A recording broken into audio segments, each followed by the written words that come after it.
I got the Kraigomaniac, the Bradsters here to bring you some IDP waiver wire pickups for week 10. You better sit back, eat your Wheaties, your gummies, say your prayers, all the other stuff that the Hulkamaniac would have told you to do.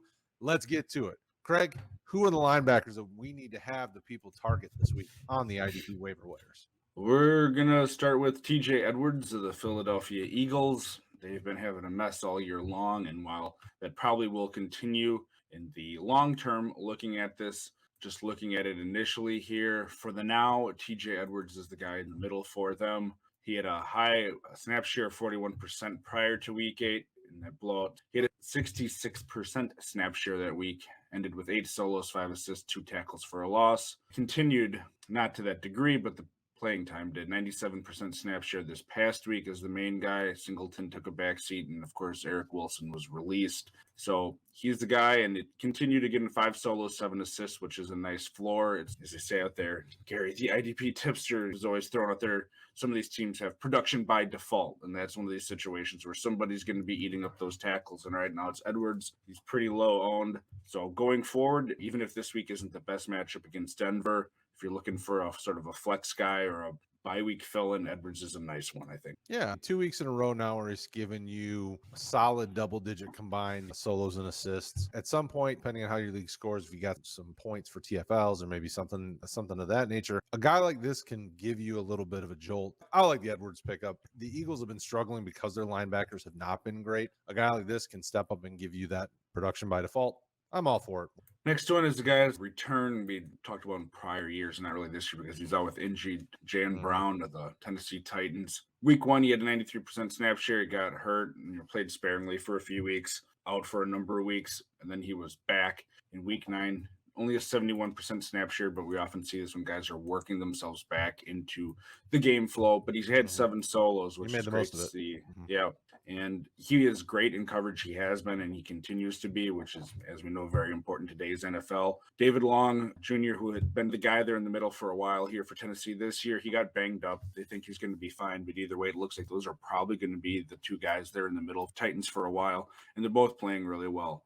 Saints aren't a great matchup this week. It's not necessarily, you have to go out and get this guy to play him this week, but looking down the road again with injuries to other players, we still have a bunch of bye weeks left here. He's been a good guy in coverage that you see on the field a lot, so I think he's going to continue to have value now that he's healthy, and the Titans are making that push for really the number 1 seed, AFC. Just a few weeks ago, Tennessee was a team that people were down on, and all of a sudden they're just manhandling people. And the defense was one of those things that we were concerned about, and the defense has been playing very well. I mean, look what they did to the Rams and stifled Stafford and company pretty well on Sunday night. Jaylon is a guy that's been good in the past, and injuries kept him from being good so far this year. So definitely, if you can swoop him up in any leagues, do it and be excited because he's a very talented guy. And our last one, Andrew Van Ginkel, linebacker for the Miami Dolphins. This is a situational play, although he's been all right this year. Ravens are 10th in points allowed to opposing linebackers. He only has like a 61% snap share on the year. He's sort of vacillated between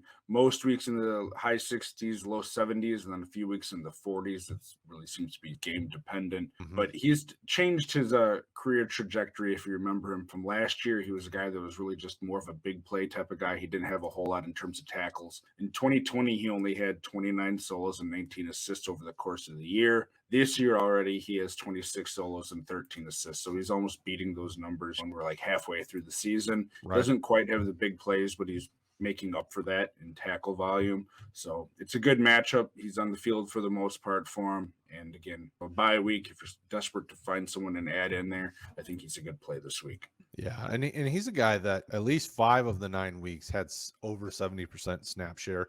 He's one of those that on a weekly basis, you're not sure that you're going to get huge production, and you're probably not getting huge production, but he's more of a safer play in case of emergency at the linebacker position. So I don't hate it. What are we doing with our DBs this week? All right. So first one we have here is sort of a blast for the past for me. Xavier Woods of the Minnesota Vikings. He had quite a career there for a number of years in Dallas, but he's played 100% of the snaps on defense this year for the Vikings. He's been one of the safeties along with Harrison Smith out there just all the time when they're healthy. He has at least 5 combined tackles in 6 out of 8 games, and that's every game from week 4 on. He's had at least that. He's had 2 really good weeks here. If you sort of look at his production, I think this is going to be another one. Week 10 brings the Chargers, who are 8th in points allowed to opposing safeties. So a guy that is already producing for the most part throughout the year, and then another good matchup. He isn't owned a ton. He's probably owned a little bit more than some of these guys that we're going to be talking about. But in your sort of standard size league, there's a good chance he's available. And I think he's a good play now and potentially going forward with the snap share that he's getting. And the shootout's quite honestly that Minnesota finds themselves. And by far my favorite member of the New Day. I will say that. Definitely the trombone. Probably the most talented trombone player this side of the Mississippi. No, definitely the guy's 100% snap share on defense. If you need help and you're looking for something, this guy is at least on the field all the time. The opportunity is there.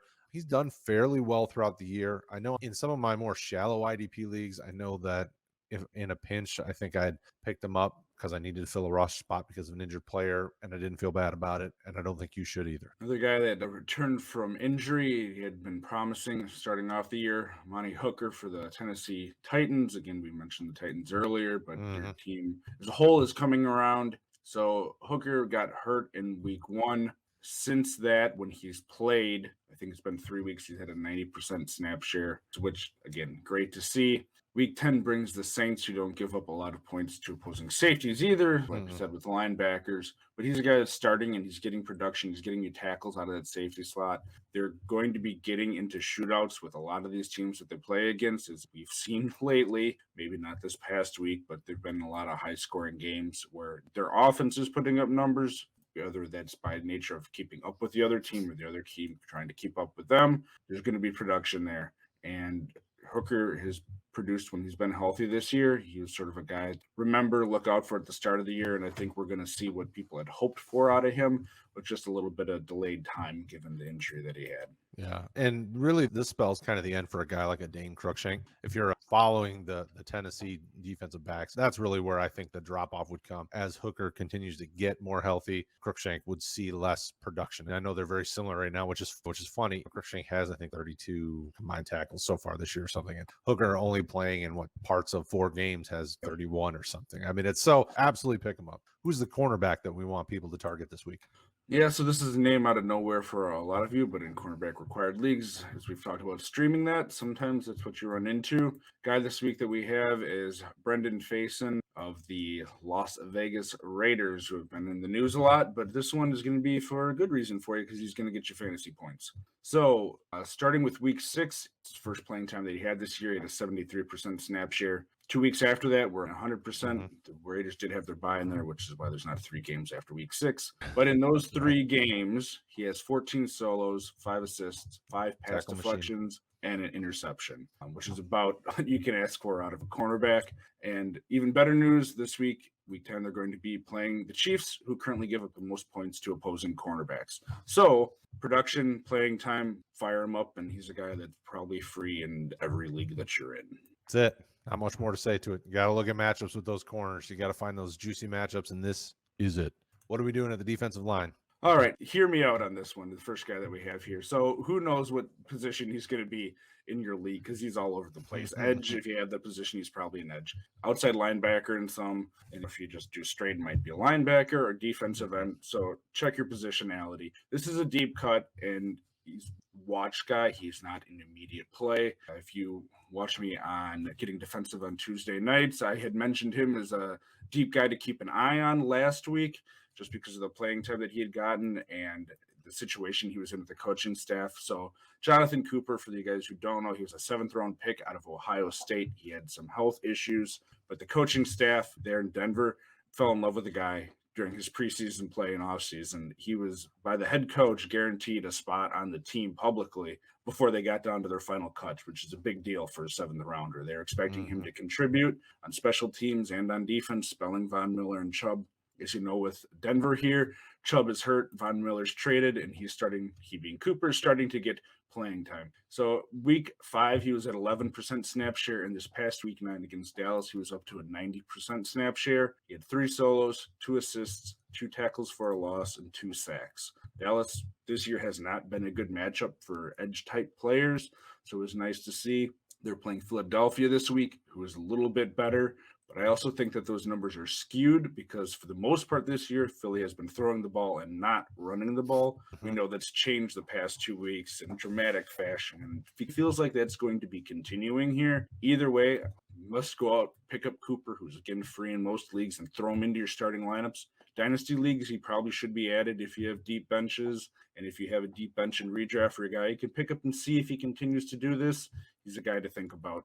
Long term, I definitely like where he's going and that faith that the coaching staff has in him. And he's done well basically since week 7 against Cleveland. And he's been producing at least a little He's bit been each showing week. up. Yeah. So definitely a guy that I think has potential. And obviously we know the staff trusts him. And Fangio knows how to develop those linebackers, and especially those guys on the edge. Definitely thumbs up for me. Go get him. Next one is a little bit more of a name that you guys have heard before in the IDP world because he's a guy that Saints famously traded up an extra first-round pick to the Packers to trade up to get this guy in the teams. It's Marcus Davenport, who just has not lived up to it thus far. He had a great week 1, and as we were going through week 1 performances, Brad and I, remembering all that way back, talked about, wow, Davenport really showed up, but then he was hurt. He was going to be hurt until week 7. So unfortunately, we had to wait a little bit here. He was on IR. Week 7, he had a 63% snap share, only had an assist. Week 8, up to 66% with 3 solos and a tackle for a loss.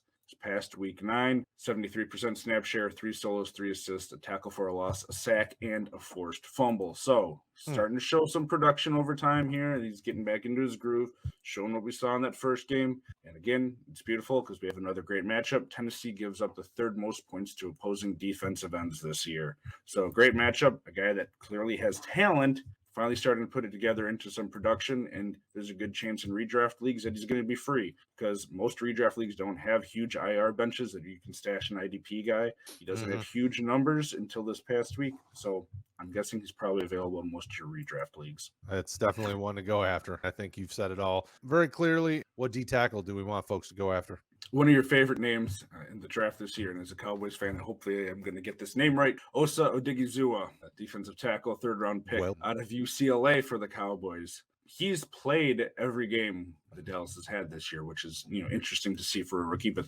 Dallas doesn't have a whole lot. That sort of defensive tackle position. He's been going between 55 and 74% of snaps this year. Doesn't have a ton of numbers, 9 solos, 9 assists, 4 tackles for a loss, and 2 sacks. But excluding week 1, he has at least 2 combined tackles in every game. So there's some production. There's a floor, which out of defensive tackles, sort of like cornerbacks, you want to be looking for that. Week 10, they're facing the Falcons, who are 2nd in points allowed to defensive tackles. So it's a good matchup. He's going to get playing time. He has a nice little floor for you. And again, dynasty leagues where you have to have a defensive tackle may not be available.